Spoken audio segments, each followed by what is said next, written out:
kailangan po muna nating magtanim para meron tayong anihin. Tayo muna tayong lahat. Tayo muna ay manalangin sa Panginoon.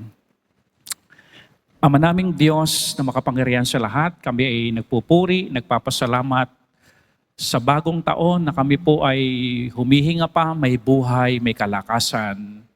Hudyat ito ng opportunity ng paglilingkod po sa inyo. Hudyat ito para kami ay magpasalamat sa inyo. Hudyat ang buhay at kalakasan upang kami ay magpuri at maglingkod ng masaya sa inyo. Kung meron man, Panginoong, kasalanan na nagpapalungkot ng aming buhay at dinadala kami sa kawalan at pagkakabigo, kami, Panginoon, ay humihingi ng tawad. Linisin niyo kami sa aming mga kalikuan. Nang sa gayon din naman, ang aming pananambahan at pag-worship sa inyo'y hindi mahadlangan. Salamat po at muli sa taong ito. Samahan niyo po kami na magtanim ng mabubuting binhi nang sa gayon kami ay mag-ani. At yung mga binhing yon, Panginoon, ay matututunan lang namin yung mabubuting binhi na yon sa pamamagitan ng inyong salita. Ano ba ang mabubuting binhi na pwede naming itanim mula sa inyong salita? Maging prinsipyo namin, maging buhay namin, at i-apply namin mula sa inyong salita. Dahil wala kaming magagawa kapag kaming lahat ay hiwalay sa inyo. Mapapagod lang kami sa buhay na ito na wala naman ding kinahantungan ang buhay na pagod pag wala kayo sa amin. Kaya salamat po. Gabayan niyo po kami sa pamamagitan ng Banal na Espiritu, ipaunawa ang lawak at kapangyarihan ng inyong salita. Tulungan nawa kami. Ito'y panalangin namin sa inyo sa pangalan ng aming Panginoong Jesucristo. Amen. Opo, upo na po tayo. Sa pagtatanim, pipili tayo ng magagandang binhi kasi dalawa ang pwedeng binhi na pwede nating itanim. Sa mga farmers, naiintindihan ako, hanggat maaari, yung magandang binhi ang kanilang pipiliin. It's either SL or East West ba yun? Na binhi. No? Dahil para nang sa gayoon, hindi naman mawalang bahala o mawalang kabuluhan yung pagtatanim at effort niya kung ang itatarim din naman niya ay pangit. Pangit! Tignan niyo muna katabi niyo.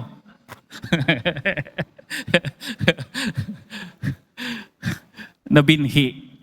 Tama po. Okay. Dalawa kasi nakalasulat sa Bible na binhi eh. Basahin natin. Galatians 6:7. Ganito po na sa English. Be not deceived. God is not mocked. For whatsoever a man soweth, that she also reapeth. Sa Tagalog, huwag kayong padaya. Hindi pwedeng tuyain ang Diyos sapagkat anuman ang itanim ng tao, iyon din ang kanyang aanihin. Kung ano itinanim, pag nagtanim, may aanihin. At dalawa ang pwedeng itanim.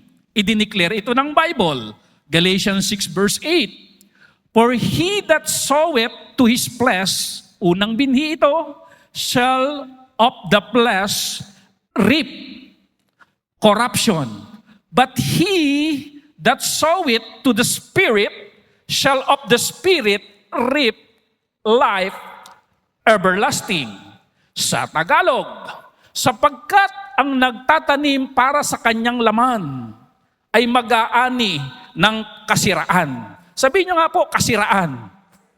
Kapag po ba kasiraan, maganda bang ani yun? Pangit eh. Sira eh. Hindi buo. Sira. Kasiraan. Walang kwenta. Basura. Kasiraan eh. Datapwat ang nagtatanim para sa Espiritu ay mag-aani ng buhay na walang hanggan. Na ibig sabihin dito ng buhay na walang hanggan, merong eternal value. Okay, dalawa. Anong dalawang binhi? Flesh and then spirit. Makamundo at makadiyos. Makamundo at spiritual. Huwag ka nang mag-expect na maganda ang aanihin mo kapag ang binhi mong itatanim is makamundo. Sabihin niyo po muna, makamundo. Don't expect. Ngayon po, meron pong tagubilin dito ang Bible. Nais ko po munang balikan ang Galatians chapter 6 verse 7 at nilagyan po natin ito ng highlight na kulay dilaw. Ang naka-highlight po diyan ay be not deceived. Magtatanong kayo, Pastor, bakit ang nakalagay diyan, huwag kayong padaya? Tapos kasunod niyan, yung pagtatanim at pag-ani. Alam niyo po ba kaya nagbigay ng warning na ganito ang Bible? Marami pong Kristiyano, nadadaya talaga. Nadadaya sila. Nadadaya. Kaya ang sabi ng Bible, be not deceived. Huwag kayong padaya. Because there's a lot of Christian today at sa mga nakalipas na mga Kristiyano na una sa atin, talagang nadaya sila dito.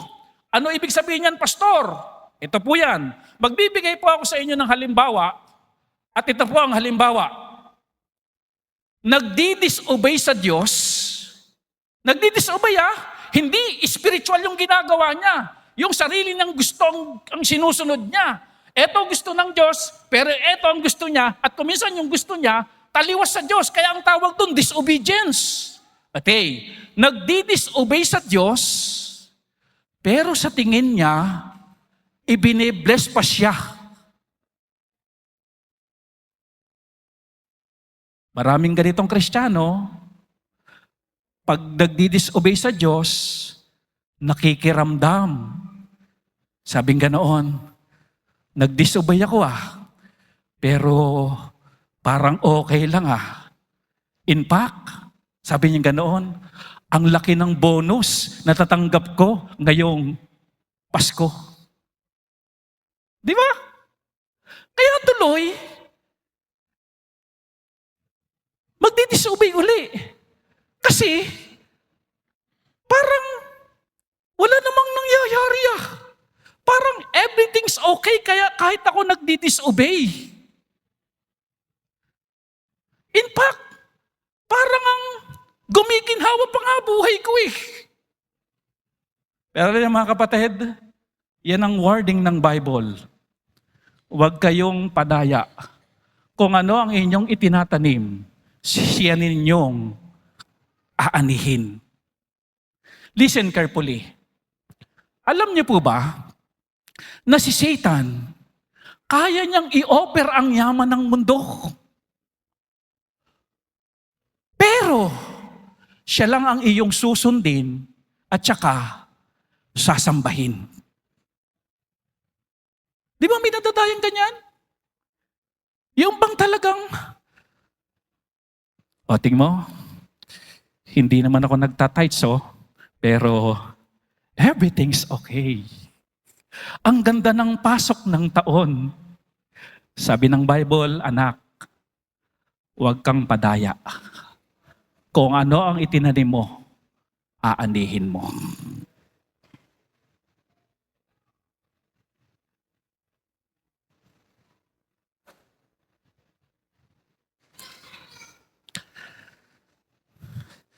Ang Diyos po natin, He is the God of justice. Alangan namang nagdi-disobey tayo, tapos ang aanihin natin, blessing. God of justice ba pag ganon? Hindi po Are you with me? Ito pa, sabi ng Bible, huwag kayong padaya. Una nating example, yung nagdi-disobey. Pangalawang example naman natin, yung naglilingkod ng tapat. Naglilingkod ng tapat.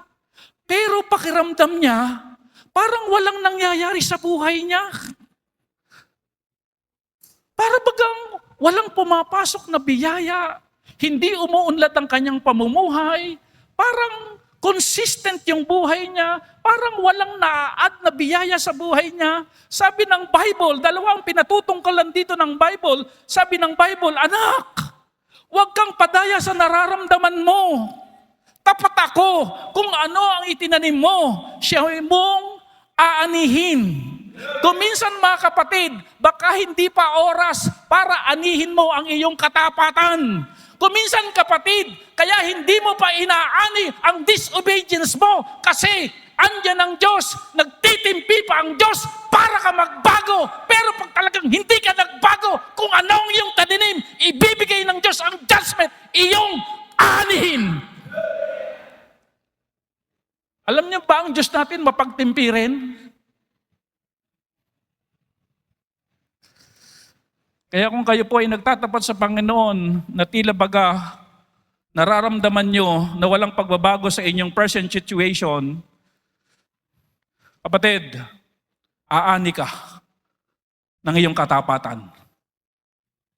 Higit sa lahat, meron kang eternal reward sa langit. Na yun ang ultimate goal natin sa ating pagtatanim sa paglilingkod. Ang material na bagay, lagi nating naririnig, secondary lang yan.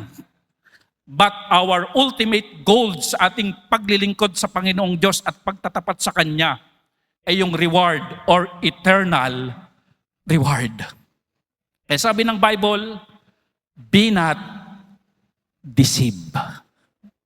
Balikan ko lang po. Yung, ewan ko naranasan niyo yun. Yung nakikiramdam kayo after your disobedience. Are you with me? Yung bang hinihintay nyo kung may gagalaw ba yung baso? Para ipukpok sa'yo. Sabi, hindi naman gumagalaw ang baso ah. Nalalagyan pa ka ng soft drinks eh. Kapatid, huwag kang padaya. Dahil madaya at madadaya ka sa present situation. Ang nakalagay niyan God is not mocked. Hindi mo pwedeng hamakin ng Diyos. Ate mo, Diyos, o Panginoon, hindi ako nagtatapat pero puro blessing ako. Hindi pwedeng hamakin ng Diyos na gano'n. Are you with me? Hindi mo rin pwedeng hamakin ng Diyos. Lord, naglilingkod ako, pero bakit walang nangyayari sa buhay ko? Ang dami kong ipinagpe-pray, pero hanggang ngayon, anong petsa na? 2025 na hanggang ngayon, di pa dumadating. Sabi gano'n, huwag mong hamakin ng Diyos. Huwag mong ganunin ng Diyos. Amen? Kung itinanim mo, hantayin mo, aani ka. Kaya I encourage you this morning, yung good seed ang itanim natin, spiritual things. Amen? Tandaan natin, ang dyablo, kaya niyang i-offer ang yaman ng mundo for you to stay to your disobedience. For you to stay na siya ang masunod, hindi ang Diyos. Para ka mag-stay na siya ang sambahin, hindi ang Diyos. Kaya niyang i-offer. Because He is the God of this world. He is the God of material things. Kaya nga, ang habol natin dito sa paglilingkod, di naman talaga yung material ba, secondary lang yan. Ang habol natin, eternal reward. Tingnan nyo nga katabi nyo, yung bahabol itong katabi kong ito, o yung mga material things lang. Mababaw ka kapatid kung ang habol mo lang sa paglilingkod, yung material things. Amen? Our ultimate goal, yung hindi kayang nakawin, hindi nabubulok, hindi inaanay, hindi naluluma, eternal reward. Kaya nakalagay ito sa binasa natin kanina, di ba? Kapag spiritual ka, may everlasting life ka, meron kang eternal reward. That's our ultimate goal sa paglilingkod sa Panginoon. Amen? Ngayon, kung pagpapalain ka dito materially, bonus na lang yun. Amen? At hindi hahad lang talaga ang material na bagay kapag nasa harapan mo na, andyan na lahat ng hinihiling mo, hindi pwede kang hadlangan noon kasi your ultimate goal is reward sa langit. Hindi pwedeng, harangin ka na niyan. Oh, dami na. Oh, wow, grabe. Oh, dami na. Hindi pwede. Kapag ang iyong motibo ay eternal reward. No po, kaya sabi ng Bible, be not deceived. Oh, nakakainggit naman itong kapatid na ito. Madalang magsimba pero nakabili na ng ganito. Samantalang ako, simba ako ng simba. Hanggang ngayon, naglalakad ako. Sabi ng Bible, huwag kang padaya. Are you with me? Huwag kang, ibig sabihin, huwag kang magtampo-tampo. Ay, nakatampo yan eh. Pag nadaya ka, magtatampo ka na eh. Magko-compare ka na. Buti pa siya, oh. Di ba? Naka-lucky color. si Milay, ang ano sa akin ni Milay kanina, Pastor, suswertehin ka,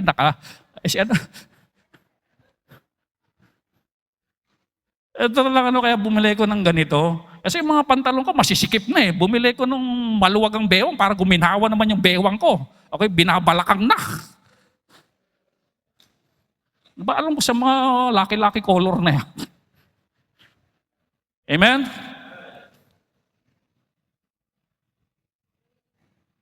Bakit ganun? Siya naman, di naman nagtatapat, pero bakit parang umuunlad pa buhay niya? Sabi ng Bible, huwag kayong pataya dyan. Amen? Amen?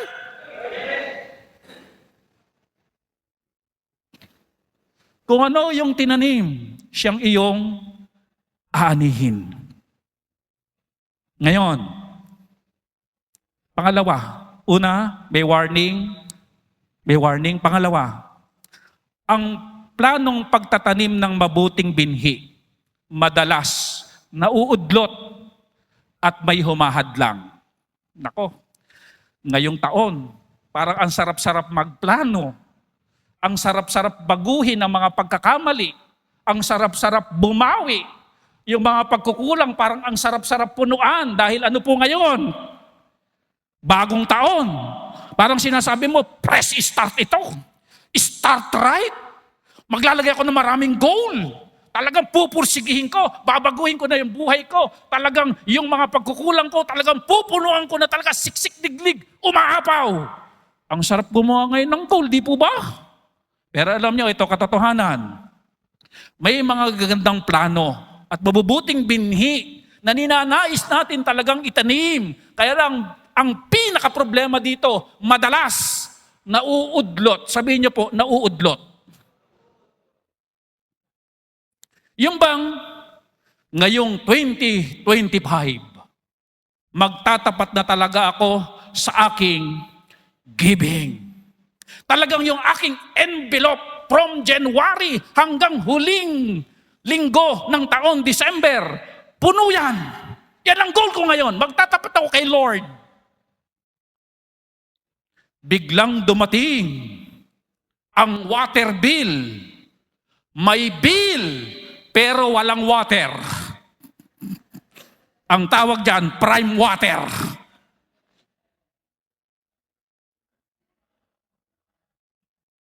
Grabe.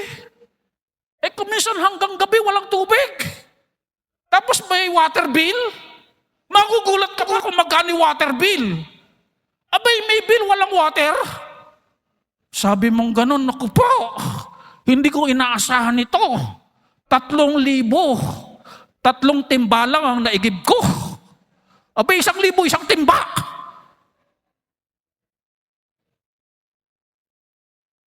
E di sabi mo ngayon, ako, saka na lang ako magta-tights. Ano tawag?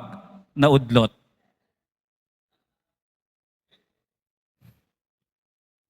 Alam niyo sa Bible to eh. Ecclesiastes 11:4. Tapos yung 3 timba na yun, na kulay orange pa. Di ba? Kulay kalawang. Ang banat naman ng kuya ko kanina. Ganda ng pantalon mo, kulay kalawang ah. Sabi ng misis ko, kasi madalas yung mister ko umuupo sa kalawang eh. Kaya pag umupo sa kalawang yan, di na halata. O, kanya-kanya ng pananaw sa buhay, ano? Ewan ko lang kung sino sa kanila tama. Okay, Ecclesiastes 11:4.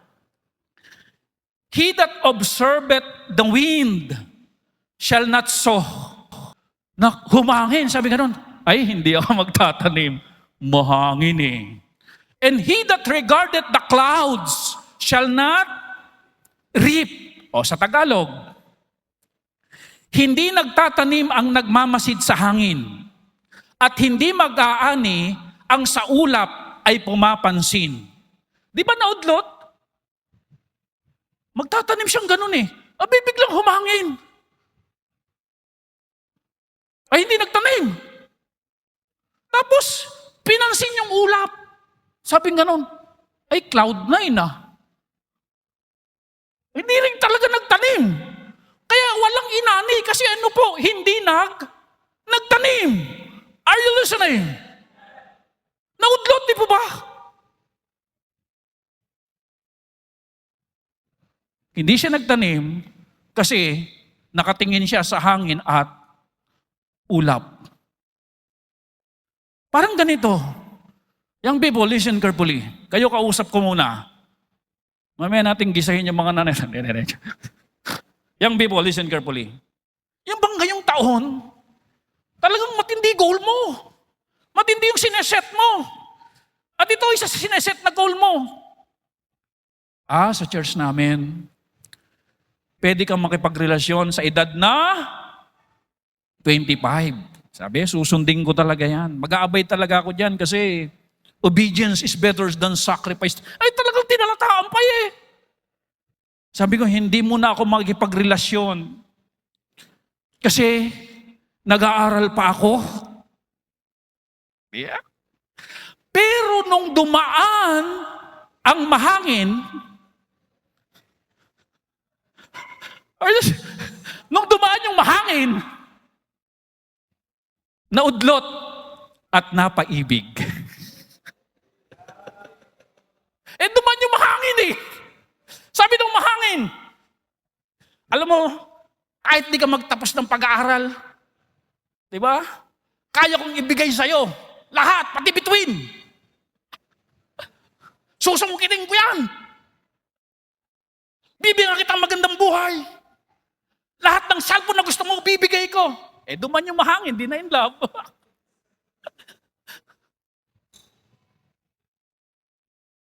Are you with me?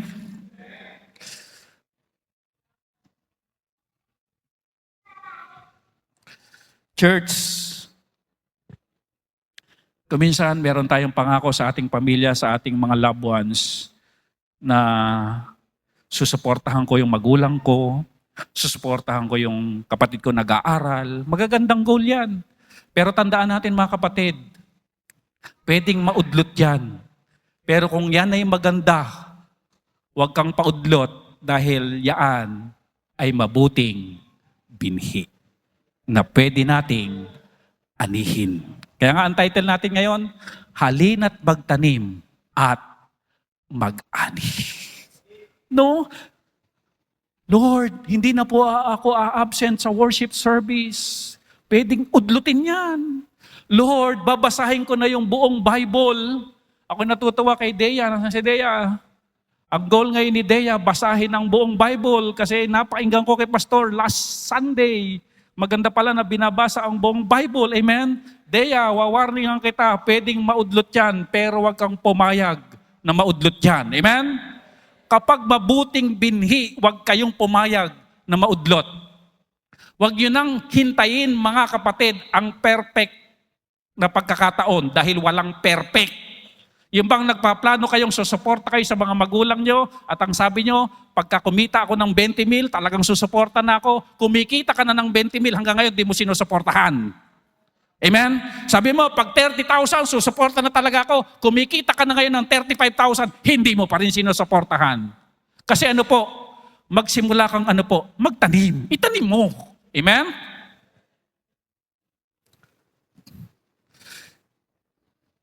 Hindi na talaga ako malilate pag Sunday. Amen? Tutulungan kita. Amen? Si Ma'am Lucy, dadaling ko dyan sa pinto. 20 ang bawat late. Amen? Si Ma'am Lucy, yung dati ang ministry, di po ba? Magandang tulong yun, di ba? Nauudlot yung pagtatanim. kapag may dumaang hangin at may dumaan na ulap. Kapatid, huwag yun ang tignan mo. Kung hindi tignan mo, ikaw ay magtatanim. Okay. Pangatlo, magtanim ng hindi nanghihinayang. Magtanim ng hindi nanghihinayang. Ang context na babasahin po natin, it's about giving. 2 Corinthians 9, verse number 6. But this I say, he which soweth sparingly shall reap also sparingly, and he which soweth bountifully shall reap also bountifully. Sa Tagalog, ito ang ibig kong sabihin. Ang nagtatanim ng kakaunti ay aani ng kakaunti. At ang nagtatanim ng marami ay aani ng marami. Alam nyo, minsan meron ako napainggan na preaching. Share ko po sa inyo. Sabing ganoon, bilang farmer, Sir Joel, ayan, alam na alam yan. Kailan nakakahinayang ang binhi? Kapag itinanim o hindi itinanim? Di ba nakakahinayang ang binhi kapag hindi itinanim? Ewan ko lang, Sir Joel, yung bang mga hybrid nyo, kapag hindi itinanim, pwede ba yung ipabayo at kainin? Hindi, di po ba? Magkano isang bag? 600? 6,000? 6K? 6K? Meron ba kayong nakitang farmer na nanghihinayang na itanim yung binhi? Hindi eh. Hindi ka manghihinayang. Kasi masasayang lang yun. Hindi pa lang ngayon pwedeng isaing yung binhi. Noong araw pwedeng isaing pag hindi na itanim, di ba, Ninongone? Ngayon hindi pwedeng isaing. Nakakahinayang yung binhing maganda kapag hindi mo itinanim. At kung bakit hindi nanghihinayang ang mga farmer na itanim yung binhi, dahil sila'y umaasa na kapag yun ay talagang itinanim nila, madodoble yun at magmumultiply yun kapag kanilang inani. O ganun din po, sa giving, ang tanong, bakit nanghihinayang ka? Are you with me? Yung context na to sa giving ito eh. Ang nakalagay dito, pag nagtanim ka ng konti lang aanihin mo, pero kapag marami itinanim mo, marami kang aanihin. Pag tithes and offering, bakit nanghihinayang ka? Pag first fruit, bakit nanghihinayang ka? Amen? Kung ikaw talaga ay farmer ng Diyos, huwag magtanim ng tipid. Kasi para rin yon sa'yo. Sabihin mo sa katabi mo, para din sa'yo yon. Para marami kang inaani.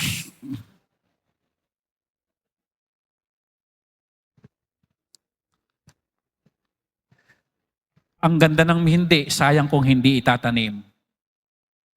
Kailanman ang magsasaka hindi manghihinayang itanim ang binhi. Dahil alam niya kapag ito'y kanyang itinanim, it will multiply. Amen? No?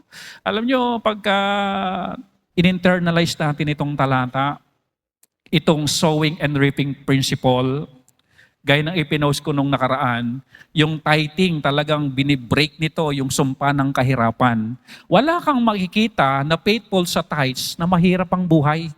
Wala sila ngayon sa kahirapan. Amen? Ibinibless ng Panginoon. Kasi sa pagtatanim, multiplication, hindi addition ang nangyayari sa pag-ani. Okay. Pero alam nyo, may katotohanan pa rin talaga, marami pa rin Kristiyano, pag oras na ng giving, nanghihinayang. Ayaw itanim. Sa oras ng offering, lahat ng palusot, gagawin. Pag offeringan na, biglang mag-CCR. Nanghihinayang sa binhi na magmumultiply sana. No po,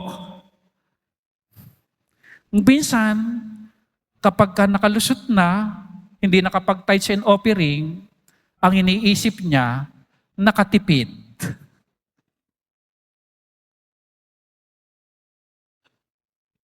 Nakalusot. Hindi nabawasan ang budget. Alam niyo, tahasan ng binigay ng Diyos ang halimbawa. And I do believe, gagawin ito ng Diyos. Ang maghasik ng kakaunti, aani ng kaunti. Alam niyo kung bakit ibinigay ng Diyos yung illustration na ito? Para lalo nating, masimplihan na lang nating maunawaan what is giving. Kapag konti ang iyong itinanim, obvious naman yung illustration na yan eh. Kahit bata, maiintindihan ito eh. Konti rin ang aanihin. Pero kapag nagtanim ng marami, marami rin ang aanihin. Sir Joel, tanong uli, sa isang bag na binhi, ilan ang inaani?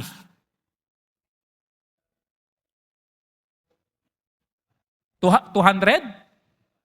280? O tingnan nyo yun. Ilang kilo yung isang kaban? 25?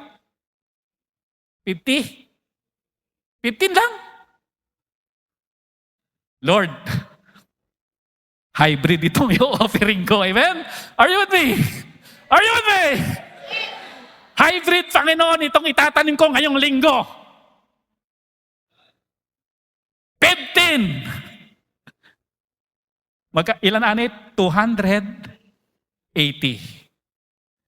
Ngayon, tatanungin kita, saan ka manghihinayang? Sa hindi ka nagtanim o yung nagtanim ka? Saan ka ngayon maghihinayang? Yung hindi ka nagtanim. Sa totoo, ikaw lugi eh. Kapag nanghihinayang ka sa giving mo, ikaw lugi dun. Of course, again, our goal is eternal reward.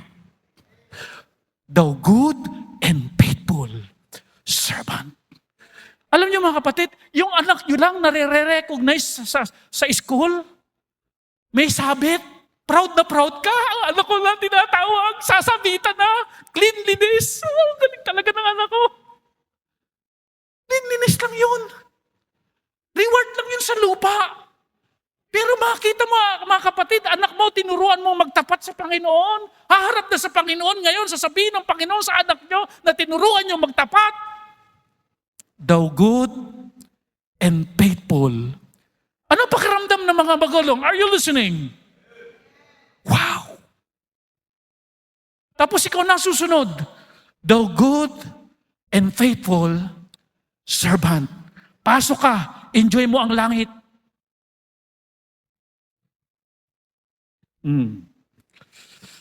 Ready na ba kayong magtanim ng hybrid? Amen? Hindi tayo nakakatipid. At dapat nating pinanghihinayangan yung hindi natin pagtatanim. Kung ano ay tinanim, siyang aanihin. Amen? Huwag kayong padaya sa present situation na para bagang wala pang umuuga sa buhay mo, na para bagang wala pang nangyayari sa buhay mo. Huwag kang padaya doon. Sabi na ng Bible yun. Kung ano tinanim mo, aanihin mo yun. Okay, number 4. Ang pagtatanim kung minsan talaga nakakapagod. Meron nga tayong awitin, ang magtanim ay hindi biro. Maghapong yuko at hindi man lang tayo. Ay totoo yun, naranasan ko magtanim eh. Ang hirap, ang sakit sa balakang, hindi ka na makaganon. Kaya sasakal pa ka na lang sa pilapil, pagkakain ka, nakaganon din. Nakakapagod po ang magtanim. Pero mayroong encouragement ang Bible. As long na mabuting binhi ang itinatanim mo, here's the word of God to encourage you. Galatians 6 verse number 9.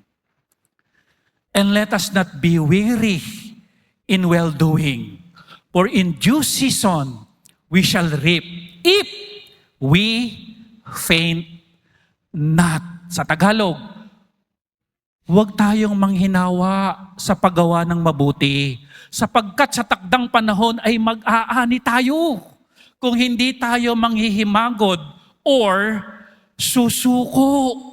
Aani. Suko. Huwag susuko. Hold on. Amen? Kapatid, hold on. Huwag susuko. Una, nakakapagod po ang laging umuunawa. Pero good seed ang umuunawa. Nakakapagod po ang laging nagpapatawad. Pero good seed po ang forgiveness. Mabuting binhi po yan. At huwag kang mapagod na itanim ng itanim. Ako na naman ang uunawa. Okay lang. Good seed yan. Ako na naman ang magpapatawad. Okay yan. Good seed yan. Sabi ni Peter, Panginoon, ilang beses ba ako magpapatawad? 7 beses po ba? Sabi ng Panginoon, hindi 7 beses. 7 times 7.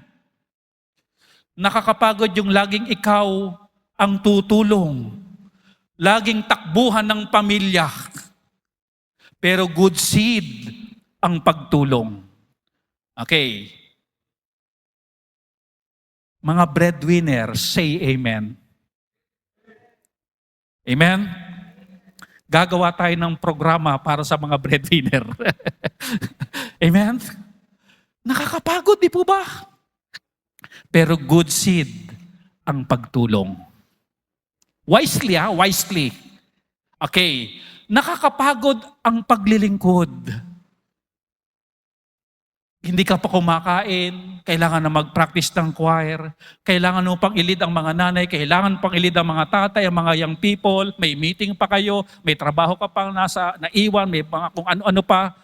Pero good seed ang maglingkod sa ating Panginoong Diyos.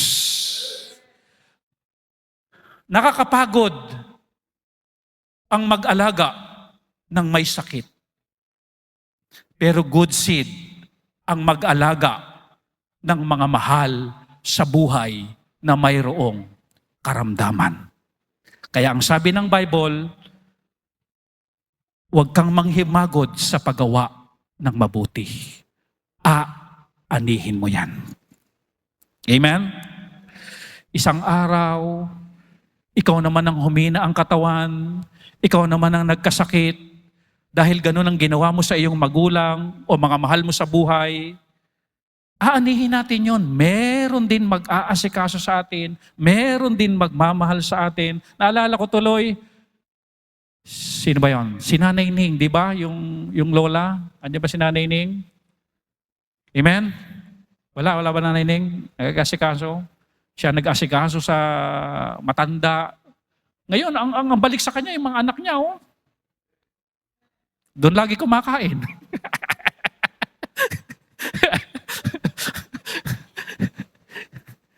Hindi pa babayaan po yan ng mga anak. Okay. Yun po, aanihin yan. Huwag mapagod kapag mabuti yung gagawin. Huwag ka mapagod. Tanim lang. Halina't magtanim at aani rin po tayo. Good seed. Okay. Ito pa ang encouragement ng Bible. Kasi alam ng Diyos, may napapagod talaga sa paggawa ng mabuti. Meron talagang sumusuko na. Lagi na lang akong takbuhan kapag wala silang pera. Ako ang takbuhan. Pag may nagsakit sa kanila, hindi man lang sila nag-ipon. Ako rin ang takbuhan. Kakapagod na. Alam ng Diyos yan. Kaya ito yung mga encouragement mula sa Diyos. Isaiah 40:28.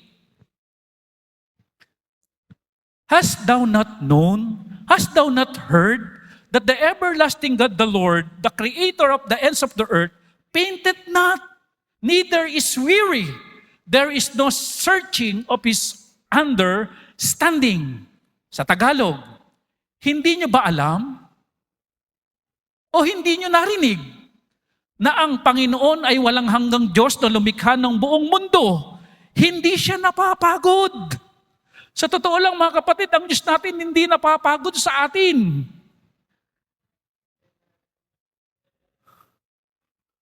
O nanghihina at walang nakakatarok ng kanyang isipan. Abay, sa totoo lang mga kapatid, ang Diyos hindi tayo sinusukuan.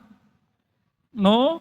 Hindi siya napapagod sa ating magpaalala, Hindi siya napapagod sa atin na tayo ay hintayin para bumalik. Hindi siya napapagod.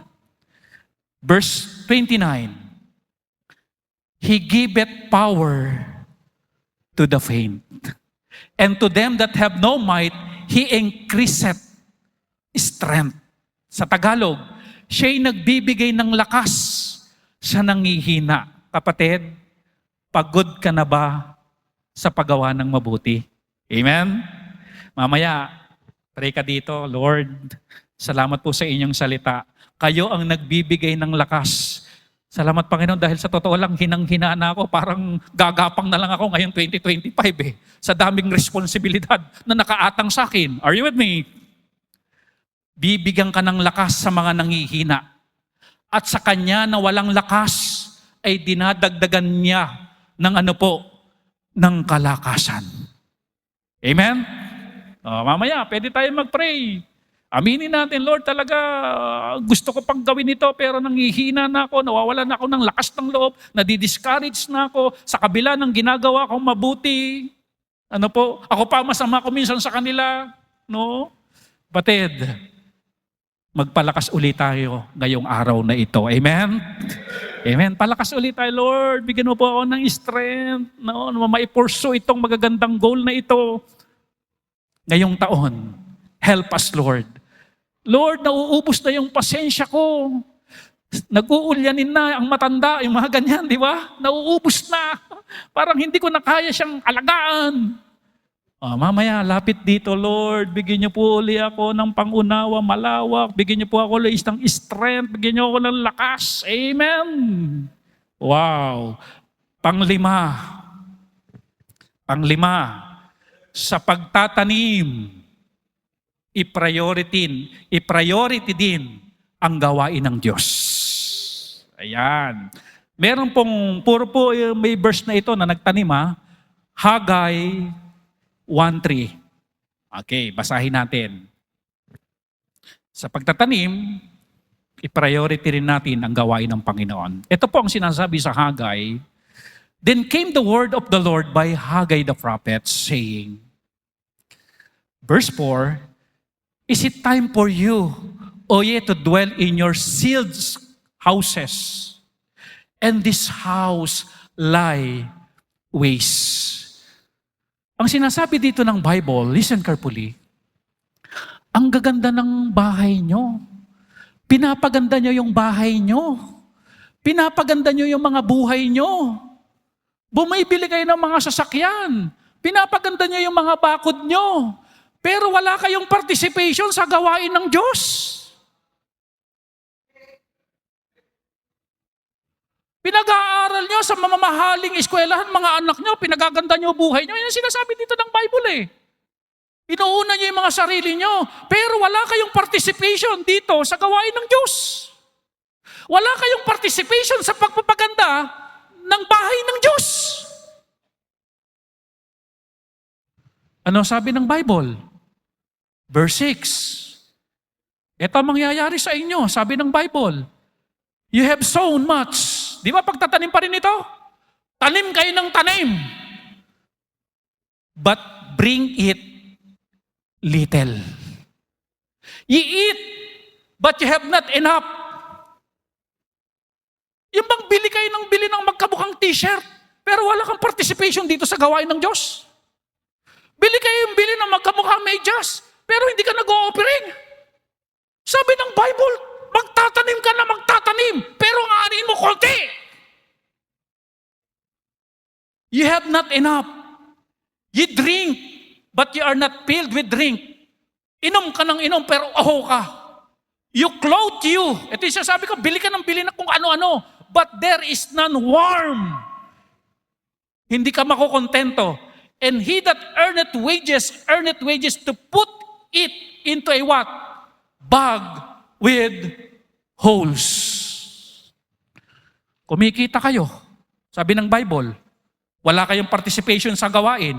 Alam niyo ba ang mangyayari sa inyo? Sabi ng Bible, parang kayong may bag at doon nyo inilalagay ang inyong mga kinikita. Kaya lang ang problema ng bag na pinagsisidlan nyo, butas. Tumatapon din. Verse 9, you look for much. Gusto ko pa uling bilhin itong loteng ito. And lo, it came to little. And when you brought it home, ano gagawin ng Diyos? I did blow upon it. Para lahat ng pundar, mga kapatid, hihipa ng Diyos. Isang ihip lang yan. Ubus yan. Are you with me? Why? Sabi ng Panginoon, saith the Lord of hosts, because of mine house that is waste, and you run every man unto his own houses. Sabi ng Panginoon, hihipang ko lahat ng pinagpaguran nyo. Mawala lahat yan. Bakit? Concentrated kayo, lagi yung priority yung sarili nyo. Pero yung gawain ng Diyos, hindi kayo pakinabangan dito. Are you with me? Are you with me?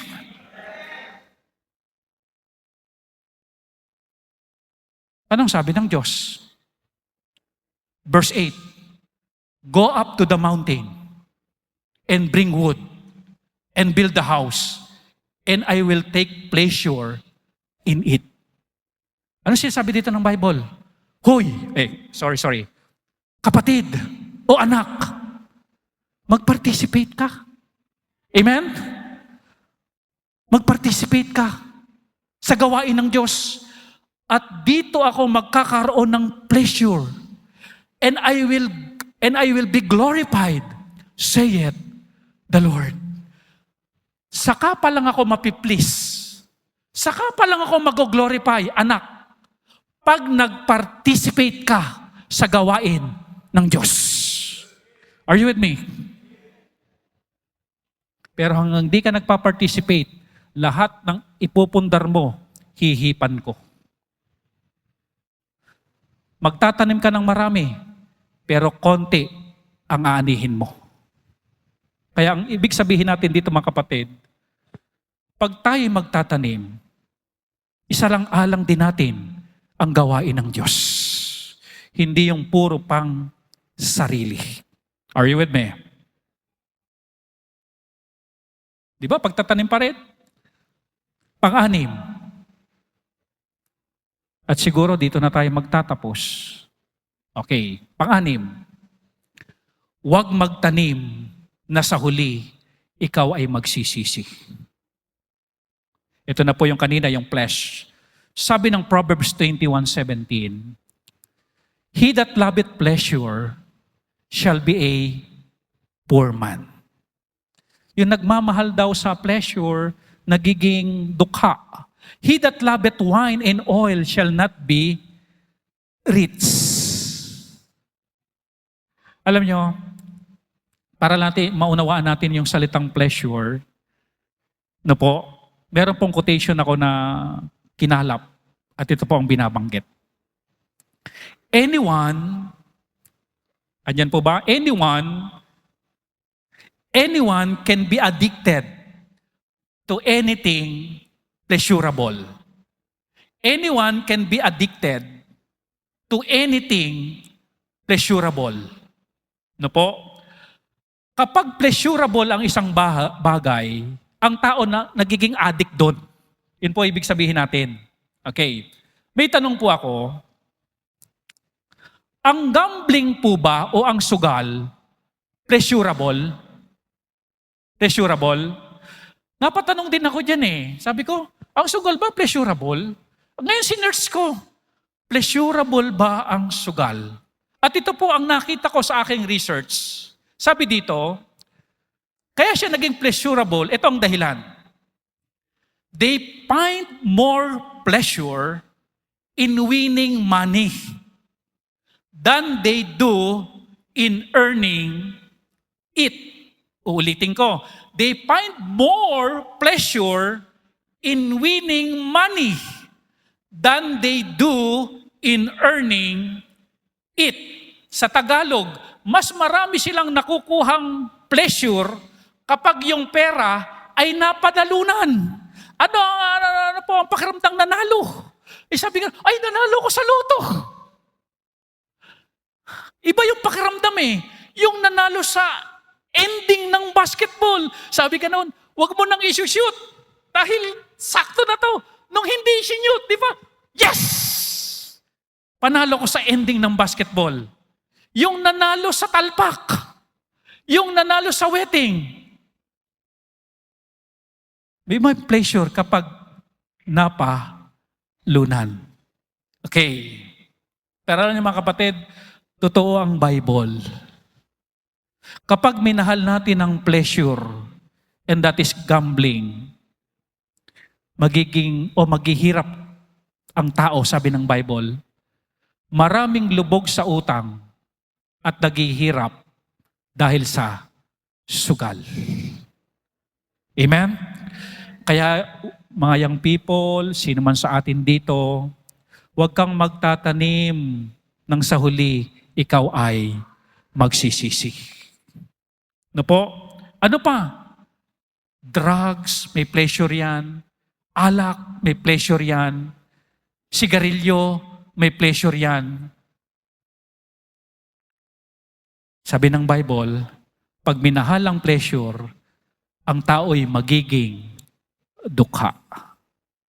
Pangatlong tanong ko, obvious naman yung bisyo, may pleasure yan eh.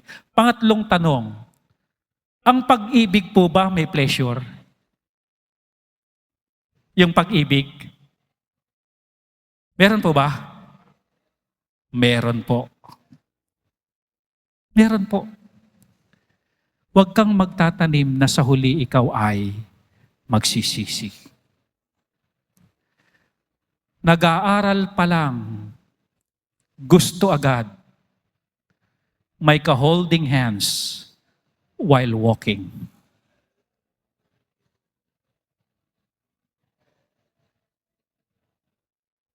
Di ba, Sir, si Jonel kasi wala pang karanasan to eh. Di ba iba yung pleasure kapag ga-aral pa lang.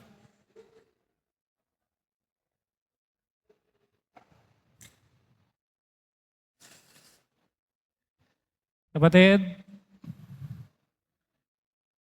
huwag niyo nang ulitin ang pagkakamali ng iba. Maraming hindi nakatapos ng pag-aaral dahil inuna ang pleasure. Tama po ba? Gayahin niyo si Lance, hindi raw siya mag-aasawa.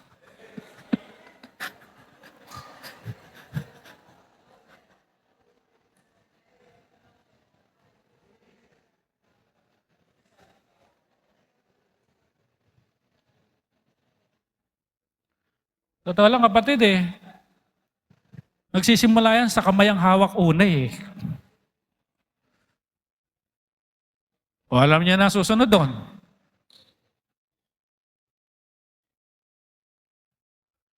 Ulitin ko lang yung Bible. Siya na umiibig sa pleasure ay magiging dukha. Huwag may namahal yun. Pang-apat, may pleasure bang pagkain? Amen? Ano kasalanan dyan? Yung glutton, di ba? Ang katakawan. Huwag mahalin yun. Huwag yun ang minamahal. Pangit na binhi yun. Sabihin nyo nga, pangit na binhi yun. Yung mamahalin mo yung pleasure, ang ani nun, kadukhaan. Siya na umiibig sa alak. O yung Barangay Ginebra, huwag niyong iniibig. Yung Red Horse, huwag niyong iniibig. Yung Pundador. Ano pa ba? Yung Emperador. Huwag niyong iniibig. Nakalagay na sa Bible yan. At langis. Alam niyo yung langis dyan, huwag niyong iniibig. Yung langis kasi, yung pinapahid dito yun eh.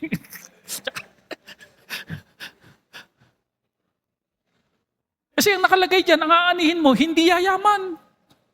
May kwento ko sa inyo. Ewan ko lang kung alam to ni Ninong One, yung mga tayag. May sawmill doon eh, di ba? Ang yaman ng tayag sa Sibol. Kasi may sawmill yun. Yung patistisan ng mga troso. Mayaman. Abay, ang inatupag ng mga anak ay puro inom. Puro ganon. Ngayon, kulang na lang ngayon, mamalimos eh. Nakakaawa. Tapos yung maganda nilang bahay, hindi na maayos, tuklap na mga tiles. Hindi na mapinturahan. Parang bodega na, parang basurahan na. Inibig yung alak eh. Hindi nagkamali ang Bible. Siya na nagmamahal ng alak shall not be rich. Hindi yayaman. Humirap eh. Dating mayaman, humirap. Kaya wag tayong magtatanim sa bandang huli atin itong pagsisisihan. Wag mo nang pumapag-ibig pag nag-aaral pa.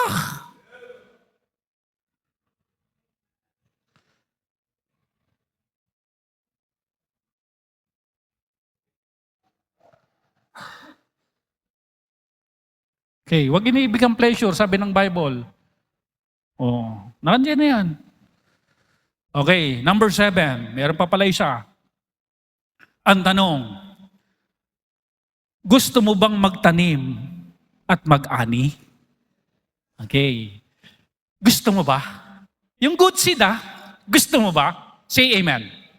Ayan. If you are willing, halina't magtanim at mag-ani. 2 Corinthians 9 verse number 10. Napakaganda ng talatang ito.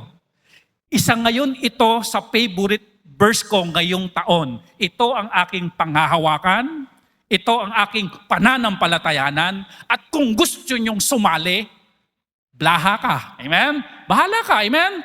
Ito po ang nakalagay. Napakaganda po nito.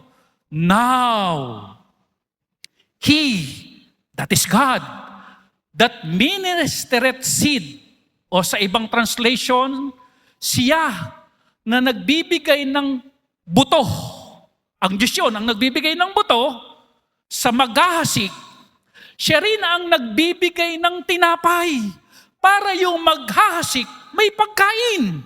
At hindi lang yun ang gagawin ng Diyos. If you are willing na magtanim ngayong 2025, hindi lang ipoprovide ng Diyos yung pinhi, hindi lang ipoprovide ng Diyos yung pagkain mo habang ikay nagtatanim. The Bible tells us, and multiply. Amen? Your seed sown. Pararamihin ng Diyos yung itatanim mo and increase the fruits of your righteousness.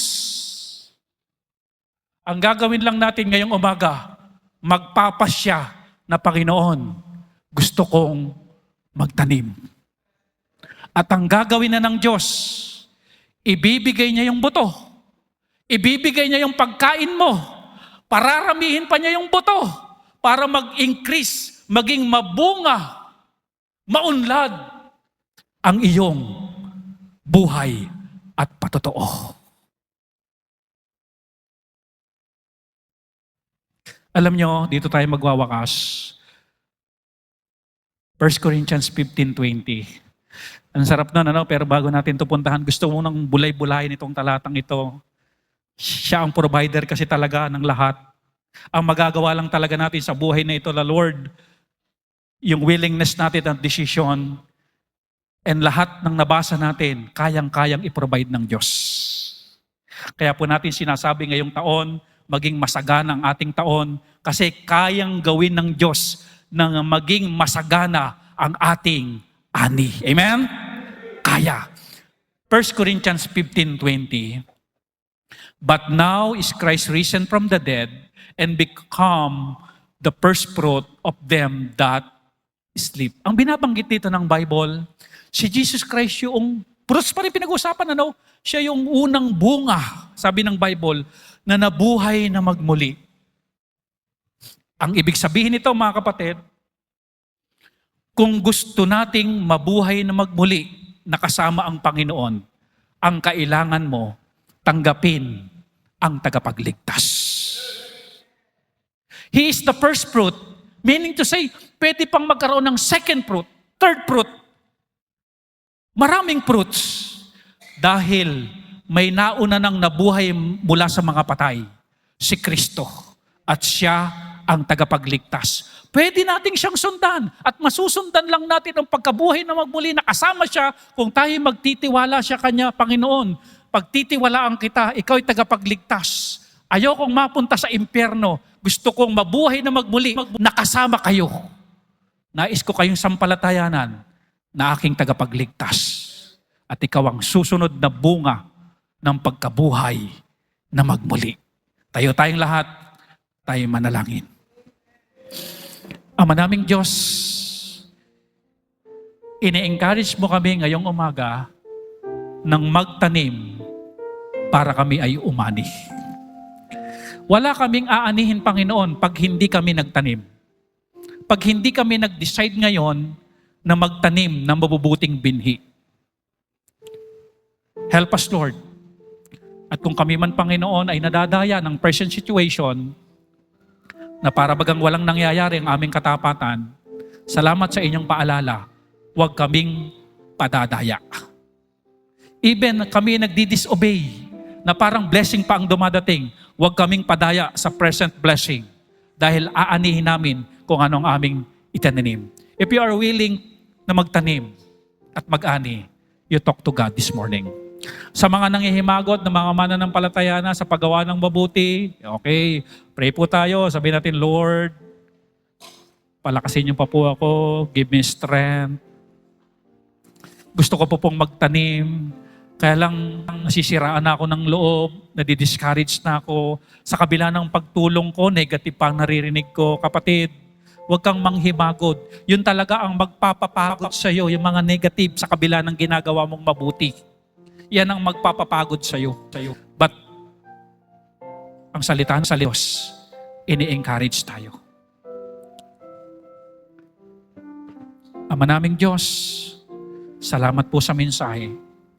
Tunay nga, Ama, na possible, predictable, na pwedeng sumagana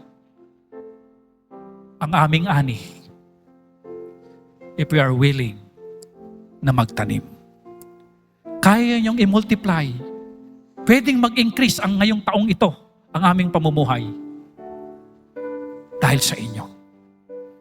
Help us, Lord, sa mabunga pang kaluluwa, paglilingkuran, eternal reward, at marami pang bagay. Bless niyo ang bawat nananalangin, ang mga kanilang mga hinaing, ang kanilang paghingi ng lakas. Kayo ang mag-provide. In Jesus' name we pray. Amen.